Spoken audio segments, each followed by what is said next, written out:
Une très bonne nouvelle pour le PSG concernant le futur mercato, la comparaison osée de Guardiola sur Haaland avant Man City à Bayern et l'histoire folle d'un fan de Lionel Messi prêt à tout pour rencontrer son idole. C'est le programme du Journal du Foot numéro 1280.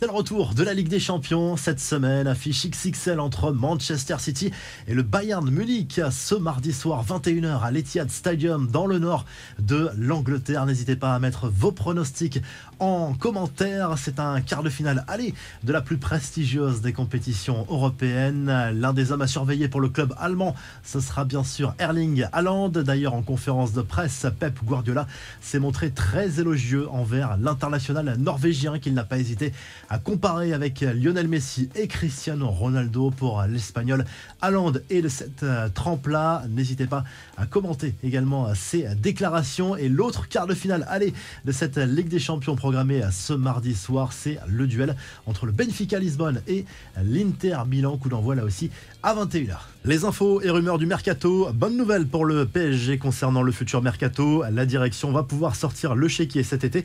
Le club parisien devrait être prochainement dans les clous du fair play financier et pourrait même y rester jusqu'en 2026. Malgré les gros salaires versés à ses stars, le champion de France profite de l'augmentation des recettes. Toujours concernant le PSG, mauvaise nouvelle dans le dossier Leandro Paredes, prêté à la Juve avec option d'achat. Selon la Gazette dello Sport, le milieu de terrain argentin a eu un gros clash avec son entraîneur Massimiliano Allegri lundi à l'entraînement à propos de son temps de jeu. Paredes devrait donc revenir à Paris cet été. De son côté, le Bayern Munich apprécie de plus en plus le profil de Randal Kolo Muani et selon Sky Sports, Francfort est très gourmand et réclame au minimum 100 millions d'euros pour arracher la signature de l'international français. À Chelsea, on rêve du milieu de terrain espagnol Gavi qui se retrouve au cœur d'un imbroglio à propos de son contrat actuel au Barça. Selon AS, le club londonien veut en profiter et jouer un sale coup au Blaugrana. Une nouvelle rencontre est d'ores et déjà prévue et devrait avoir lieu assez rapidement. Enfin, Leicester a trouvé son nouveau coach. Il s'agit de Dean Smith. Objectif, maintenir les Foxes en Première Ligue.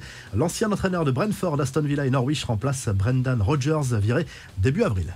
Les infos en bref, la passion pour Lionel Messi n'a pas de limite. Un fan s'est spécialement rendu à Paris avec un objectif en tête, rencontrer personnellement la star du PSG. Et après avoir attendu plus de 10 heures devant sa résidence, il a pu réaliser son rêve. C'est Antonella, la femme de Messi, qui a accepté finalement de le laisser rentrer. La première chose que je vois, c'est Messi debout devant moi en short, chaussons, et il dit bonjour. C'était un moment incroyable.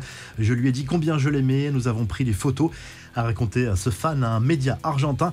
La dette de Chelsea se creuse encore et encore. Selon The Athletic, les Blues ont dépassé le milliard de pertes depuis la création de la Première Ligue et c'est une première. Racheté par l'homme d'affaires américain Todd Boehly en mai dernier, les Blues ont pourtant fait les folies depuis sur le marché des transferts. Des nouvelles de Dele Alli, dont la carrière tourne au fiasco, blessé à la hanche jusqu'à la fin de saison. L'international anglais a été pris en flagrant délit en train d'inhaler du gaz hilarant. Prêté à Beşiktaş par Everton, le joueur de 26 ans n'a quasiment pas joué en Turquie. Il est donc retourné chez les Toffees après une blessure. Bonne nouvelle pour Lucas Hernandez, l'international français gravement blessé au genou lors du premier match du mondial contre l'Australie pour les Bleus, a repris l'entraînement avec ballon pour la première fois ce lundi avec le Bayern Munich. Et en Liga, le dossier qui a enflammé les médias ces derniers jours, c'est le coup de sang de Federico Valverde contre Alex Baena dans les couloirs de Bernabéu après le match entre le Real et Villarreal. Le milieu espagnol qui a reçu un coup de poing au niveau de la pommette a publié lundi un communiqué dans lequel il dément les faits qui lui sont reprochés. Selon la version du clan Valverde, lors du dernier match entre les deux équipes en Coupe du Roi, le joueur espagnol avait eu des mots plus que déplacés pour sa compagne suite à une grossesse compliquée. La revue de presse, le journal L'équipe se penche très largement sur ce duel au sommet entre Manchester City et le Bayern Munich en quart de finale aller de la Ligue des Champions. Un duel notamment entre le français Dayo Upamecano et le norvégien Erling Haaland, mais un duel également de coach entre Pep Guardiola d'un côté et Thomas Tuchel de l'autre. Il y a aussi un match de l'équipe de France féminine ce mardi soir face aux championnes olympiques canadiennes au Mans. Du côté de l'Espagne, le journal Sport revient sur le match du Barça lundi soir face à Gérone. Match nul 0-0 pour les Blaugrana, forcément déçus de ce résultat, mais qui accentue leur avance en tête de la Liga. Plus 13 points désormais sur le Real Madrid qui a perdu ce week-end contre Villarreal. Et du côté du Portugal, on y croit dur comme fer pour le Benfica Lisbonne qui accueille l'Inter Milan ce mardi soir en quart de finale aller